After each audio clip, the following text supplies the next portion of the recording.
प्यारे दोस्तों, जैसा कि आप जानते हैं कि भारत की प्राचीन सभ्यता विश्व विख्यात है।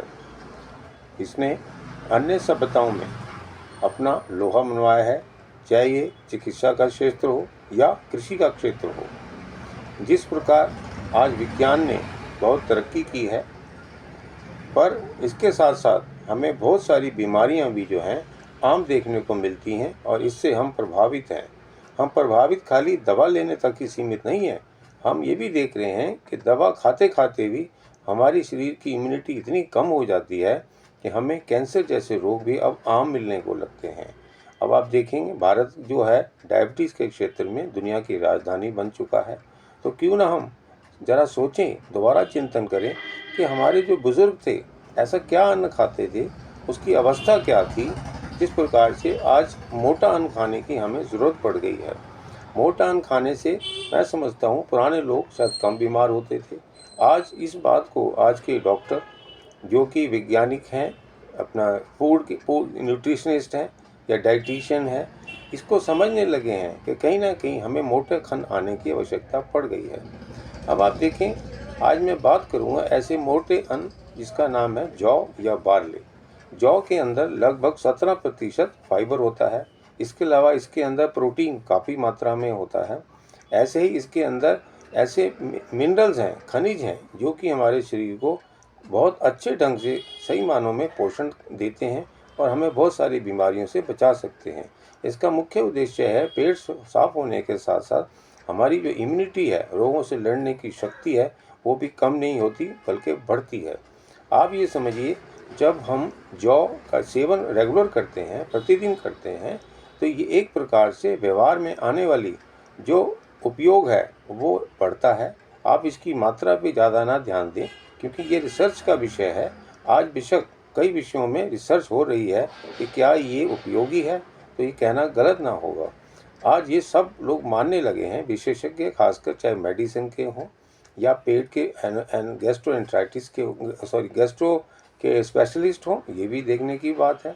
यूरोजेनिटल सिस्टम है उसके डॉक्टर हों, यहाँ तक कि गायनेकोलॉजिस्ट हैं वो हों, या यूं कहें जो एंडोक्राइनोलॉजी का विषय है, जिससे होने वाले बहुत से रोग हैं, वो भी समझते हैं कि जौ का उपयोग अब हमारे लिए अनिवार्य हो गया है। किसी समय में जब जौ खाते थे लोग, तो लोग ये भी समझते थे कि शायद गरीबी है, लेकिन ऐसा जो मिथ है, ऐसा जो भ्रम है, वो अब हट गया है। अब लोग दोबारा से मोटे अन्न की तरफ जा रहे हैं। तो आइए आज हम थोड़ा और संक्षिप्त में बात ना करके थोड़ा विस्तार में बात करेंगे कि जौ जो है, इसमें पर्याप्त फाइबर होने की वजह से शरीर के अंदर कब्ज, मल का निकलना, ये बिल्कुल सही बात है, ठीक रहता है। इससे ना बवासीर होती है, ना किसी प्रकार के फिशर या अन्य जो रेक्टम के मलाशय के रोग हैं वो सब नहीं होते हैं। जिस प्रकार से कैंसर बढ़ता है, उसको भी रोकने में यह सहायक है। फिर आप देखिए, जो आपका लीवर है, उसके अंदर जो फैट जमता है, उसकी भी सफाई करने में ये बहुत कारगर है। हमारी जो प्लिया या स्प्लीन है, तिल्ली जिसको बोलते हैं, उसको भी ये उत्तेजित करता है। ऐसे ही जो हमारी पेनक्रियाज है, उसको भी ये ठीक रखता है। इससे होने वाले जो पौष्टिकता है, इसके पौष्टिकता होने से वहाँ के सेल्स की सफाई होती है। जब पेनक्रियाज की सफाई होती है, तो पेनक्रियाज अपना सुचारू काम करती है, जिससे इंसुलिन प्राकृतिक रूप में पैदा होता है। हमें ना शुगर होती है, ना डायबिटीज़ होती है। ऐसे ही आप देखेंगे, जो कोलेस्ट्रॉल हमारा हार्ट की बीमारियों को बढ़ाने में सहायक है, वही एक प्रकार से आधार है, उसमें भी हमें लाभ मिलता है। कोलेस्ट्रॉल हमारा नहीं बढ़ता, और जो गुड कोलेस्ट्रॉल है वो भी इस बार्ले या जौ के खाने से ठीक होता है। ऐसे ही आप देखेंगे, जब हमारी शुगर कंट्रोल है और इसके साथ साथ कोलेस्ट्रॉल हमारा कम है, तो हमारा ब्लड प्रेशर, यहाँ तक कि ये देखने में आया कि जो कॉर्नरी आर्टरीज़ हैं, उसकी सफाई के अंदर जौ का उपयोग बहुत अव्वल है। इसका प्रयोग बहुत ज़रूरी है। जिन लोगों का शरीर का भार बढ़ रहा है या मोटे हो रहे हैं, वो यदि इसका सेवन अपने जीवन में लाएंगे, तो उनके शरीर में से मोटापा भी जो है नहीं आएगा, अर्थात वो मोटे नहीं होंगे या पतले रहेंगे। जिस प्रकार से लड़कियों में पीसीओडी या ओवरीज की ऐसी प्रॉब्लम हो रही है कि शरीर का मोटापा बढ़ रहा है, उनके हार्मोन भी प्रभावित हो रहे हैं, वो भी यदि इसका उपयोग करेंगे, तो उसके उपयोग से ना तो उनको पीसीओडी होगा, उनका मासिक स्राव ठीक होगा, उनके शरीर के अंदर एल्कलाइनिटी बढ़ने से उनको जो पानी की शिकायत रहती है, लिकोरिया रहता है, कमर का दर्द रहता है, ये सब लक्षण भी नहीं होंगे।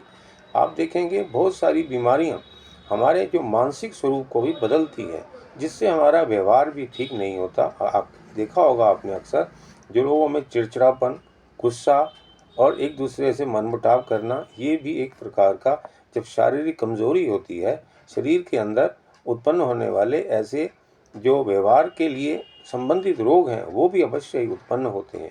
तो आप ये समझिए, जिस प्रकार की आजकल लाइफस्टाइल बीमारियां बढ़ रही हैं, उसके लिए मैं आपका ध्यान आकर्षण कर रहा हूं।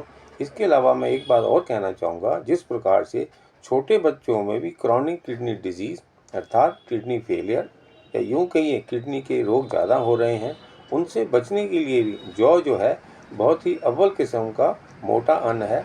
जिस प्रकार से बच्चे फास्ट फूड खाते हैं, उसको कम करके आप इस पे ध्यान दें कि हम जो है जौ को यदि भून के इसको खाएंगे स्नैक्स के रूप में तो बहुत बढ़िया होगा। नमक हम इसमें कम डाल के खाएं। इससे ये होगा कि शरीर के अंदर जो आपका यूरिन ज़्यादा आने से आपका ब्लड यूरिया वो भी कम बनेगा। ऐसे ही जो क्रेटिनिन है उसकी भी कमी आएगी। ये दो चीज़ें ऐसी हैं जो कि बेशक डायबिटीज़ और ब्लड प्रेशर, इन सब दो चीज़ों के कम होने से हमारी किडनी जो है वो स्वस्थ रहती हैं। और जल्दी से मिलने वाला ये जो किडनी के लिए आजकल डायलिसिस आम बात हो गई है, उससे भी हम अपने बच्चों को भी बचा पाएंगे। ये हमें ध्यान करने की आवश्यकता है। तो मैं अवश्य आपसे कहूँगा, चाहे तो आप इसको पानी में भिगो के खाएं या इसको आप रोस्ट करके खाएं, तो भी आप देखेंगे लाभ उसका उतना ही है। ऐसे ही आप जौ का सत्तू भी पी सकते हैं। आप जौ के आटे में बेशक हरी सब्जियां मिला के इसका सेवन कर सकते हैं। कहने का अभिप्राय मेरा ये है, आप इन सब चीज़ों के साथ साथ अपनी दृष्टि से जो उत्तम लगे स्वास्थ्य की दृष्टि से उसका उपयोग करें। कुछ लोगों को मैंने देखा है कि जो सत्तू है, जौ का सत्तू, उसको वो जो आपका नारियल पानी है उसमें भी मिला के पीते हैं, या यूँ कहें जो छाछ है दही की उसमें भी मिला के खाते हैं। तो कहने का मेरा अभिप्राय है कि आपको किस प्रकार इसका प्रयोग करना है वो आपके ऊपर निर्भर करता है। मैंने तो आपको ये बताया कि किन किन बीमारियों में हम लाभ ले सकते हैं। ये मेरा आपका उद्देश्य था। आप इसको समझें और अवश्य ही इसका प्रयोग करें, चाहे आप आटे में करें या किसी और अन्य रूप में, ये आपके ऊपर निर्भर करता है। तो आप ये जानिए, मोटा अन्न अवश्य ज़रूरी है। इसका सेवन करने से जो बहुत सारी बीमारियां, क्रॉनिक बीमारियां हो रही हैं, उससे हम बच पाएंगे। इससे क्या होगा, हमारा स्वास्थ्य अच्छा रहेगा और हम अपने जीवन में आनंद से रह सकेंगे। धन्यवाद।